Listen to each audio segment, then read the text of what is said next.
আবু বকর সিদ্দিক রাদিয়াল্লাহু তাআলা আনহু, হযরত ওমর ফারুক রাদিয়াল্লাহু তাআলা আনহু সব সাহাবারা বাবজি বসেছিলেন। আল্লাহ দরুদি নবী জনাবে মুহাম্মদ রাসূলুল্লাহ সাল্লাল্লাহু তাআলা আলাইহি ওয়াসাল্লাম বিশ্ব নবী কামনাইন ভাই আমার, উনি বলছেন একটা ঘানির দাতা বল মারহাবা। আল্লাহ তার 10 কেজি রায়কে আল্লাহ কবুল করুন। আল্লাহ রব্বুল আলামিন তার যত আত্মীয়স্বজন চলে গিয়েছে মহল্লা, তুমি সকল আত্মীয়স্বজন কবর আযাবকে maaf করে দিও। আল্লাহ তুমি তার ক্ষেত খামার বরকত দিও।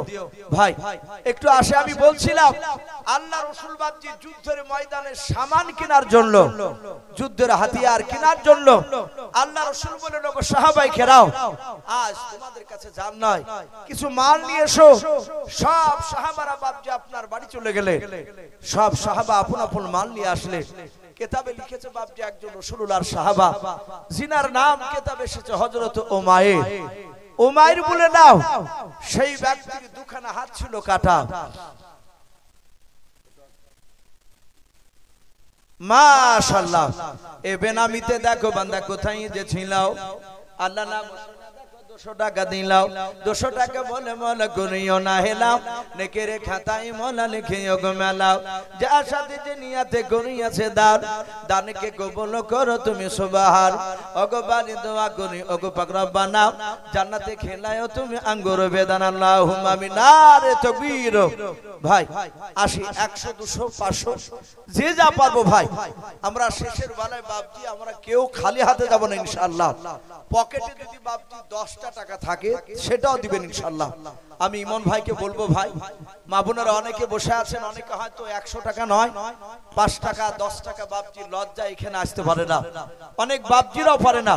তাই আমি ইমন ভাইকে বলবো, ভাই হয়তো মা বোনেদের কাছে মেয়েদের কাছ দি, হয়তো একটা রুমাল যদি ঘোরাতেন, আবার হয়তো 5 টাকা 10 টাকা আপনার কোড়াতে কোড়াতে হয়তো আবার আলহামদুলিল্লাহ আবার হয়তো 2-1 হাজার হয়ে যাবে ইনশাআল্লাহ। এই দেখেন আরেকটা যুবক ভাই আমার, রুমালটা নিয়ে যাও, কে দায়িত্ব আছে, আর বক্তা সাহেবকে নিয়ে এসো।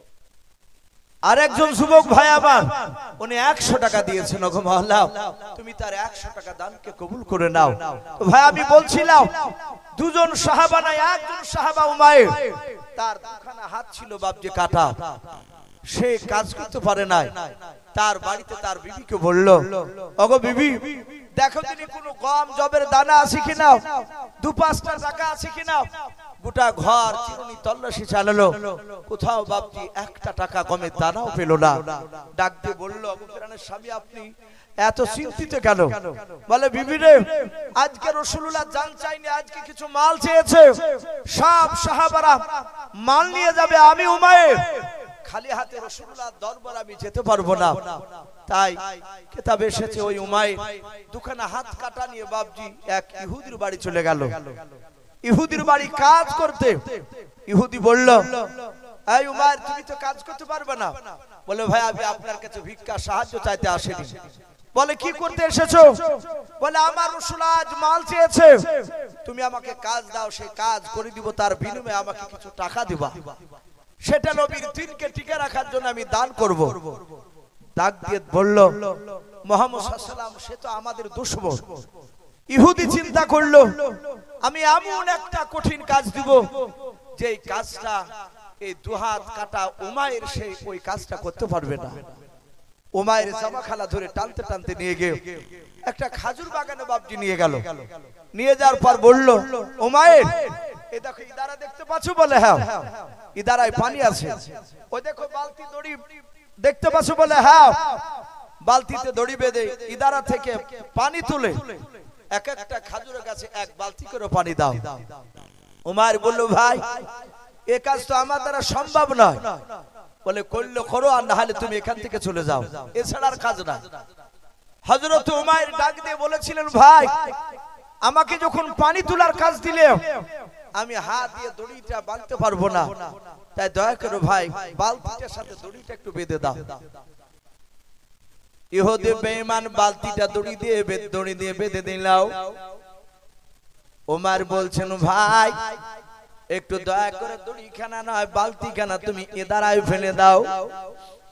ইহুদি এদারায় বাবজি ফেলে দিলাও।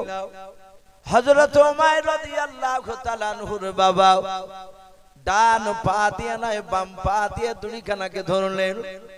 ধরার পর হযরত উমাইর ডান পা দিয়ে বাপজি দুনিখানা নড়াতে শুরু করলেন। ওই দাঁড়ানো পানিতে বালতিতে টিকে গিয়া লড়তে লড়তে বাপজি বালতিতে যখন পানি ভরপুর হয়ে গেল, হযরত উমার বাপজি দুই দাঁত দিয়ে বাবা দড়েখানা বাপজি চেপে ধরে ঝাটকা বাপজি টান মারলেন। টান মারার পর পেট দিয়ে দুইখানা বাপজি ইদারার কাদার সাথে আপনারা চেপে ধরলেন। হযরত উমাইর আবার দাঁত দিয়ে বাপজি ধরে আবার টান মারে। এভাবে বাপজি এক বালতি নাই, দুই বালতি নাই, উমাইর বাবা 10 বালতি আপনার উঠালেন পানি। জোরে বলুন সুবহানাল্লাহ। উমাইর বাপজি পানি তুলতে গিয়ে বাবা হাত দিয়ে ধরতে পারে নাই, যেহেতু হাত নাই পা দিয়ে চেপে ধরেছিলেন। আর পেট দিয়ে বাপজি আপনার ইদারার কাদার সাথে দড়িকে চেপে ধরে দাঁত দিয়ে বাপজি আবার ঝাটকা টান মেরে মেরে এইভাবে পেটের সাথে বাপজি দড়ির ঘোষটন লেগে লেগে হযরত উমারের বাপজি আপনার পেটের চামড়াটা বাপজি বিনে গিয়া পেট দিয়ে বাপজি রক্ত বের হচ্ছিল। হযরতে আপনার উমাইর 10 বালতি আপনার পানি তুলেছে, 10টা বাপজি খেজুর পাবে। ইহুদি বলেছিল ভাই বালতি পিছু তোমাকে একটা করে খেজুর দেওয়া হবে। হযরত উমাইর ইহুদের বাড়ি থেকে ডাক দেয়, ইহুদি ভাই তাড়াতাড়ি বেরিয়ে এসো। ইহুদি মনে মনে ভাবলে মনে হয় এক বালতিও পানি উঠাতে পারে নাই, তাই আমাকে বলে হয়তো বাড়ি চলে যাবে। ইহুদি বেঈমান বাপজি দরজা খুলে বেরিয়ে তাকে দেখছে বাবা হযরত আপনার উমাইর পেট দিয়ে বাপজি আপনার রক্ত বের হয়েছে। ডাক দিয়ে বলে উমাইর ভাই তোমার পেটের কেন অবস্থা বলো। উমার কেঁদে কেঁদে বলেছেন ভাই রে তুমি আমাকে এমন কাজ দিলে ভাই যে কাজটা আমার দ্বারাই করা সম্ভব নয় হাদির ভাই। তাই পেটের সঙ্গে দড়ির সাথে আমি ঘোষটন মেরে মেরে আমার পেটের চামড়াটা বিনে গিয়েছে। ভাই শুনে না আমি 10 বালতি পানি তুলেছি, আমাকে 10টা খেজুর দিয়ে দাও। ইহুদের বাপ দিলে একটু রহম হলো। পেটে রক্ত বাড়ানো দেখে বাবা এক নাই দুই নাই, ইহুদি আল্লাহর নবী জনাবে মুহাম্মদ রাসূলুল্লাহ সাল্লাল্লাহু তাআলা আলাইহি ওয়াসাল্লামের বাপ যে আপনার সাহাবা উমাইরকে 110টা খেজুর দিলেন। বলুন সুবহানাল্লাহ। 100টা খেজুর বেশি দিয়ে দিয়েছে। আল্লাহ রাসূলের সাহাবা মাথায় করে নিয়ে রাসূলুল্লাহ দরবারে সব কথা বললেন। নবীর পবিত্র বরকতময় হাতখানা সাহাবার পেটে হাত ঠাকালে তার পেটটা বাপজি ভালো হয়ে গেল। বলুন আলহামদুলিল্লাহ। নবী বললেন এই সাহাবা এতগুলো খেজুর।